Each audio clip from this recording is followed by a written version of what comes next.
तर hi hello नमस्कार. काल नॉमिनेशन झालं तर मला असं तरी दिसलं घरामध्ये की बऱ्याच लोकांनी मिळून ना प्रभूला टार्गेट केलं आणि त्यांनी एकच डायलॉग मारला जो भाऊच्या धक्क्यावरती रितेश दादांनी बोलला गेला की तुम्ही लहान नाही आहात, तुम्ही मोठे आहात. आणि तो जे पण लोक रिझन देत होते ना त्याच्या अगेन्स्ट ते हेच देत होते की तू लहान नाहीये, तू खूप मोठा आहे, तू दाखवतो हे ते. वीक कोण आहे हा टास्क होता, पण सगळ्यांनी त्याला हे बोललं की तू लहान आहे पण तू लहान नाहीये, तू उद्धट बोलतो, तू हे करतो. अरे पण टास्क तो नव्हता. वीक कोण आहे, तो वीक नाहीच आहे. त्यांनी नॉमिनेशन झाले तेव्हाही त्यांनी सगळ्यांना काउंटर एक एक इतका सुंदर दिला, सगळ्यांना तो उत्तर देत होता. हा ठीक आहे, तुम्ही मना करताय का, मग का करताय, कशामुळे करतोय, मी दिसत नाही का.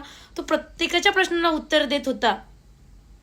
असं नाही की काही लोकांसारखं तो बोला हो बरोबर तुमचा पॉईंट बरोबर आहे मी ऍक्सेप्ट करतो. नाही केला त्यांनी. कुणाला वाटतं प्रभू सोबत रॉंग झालं म्हणून कमेंट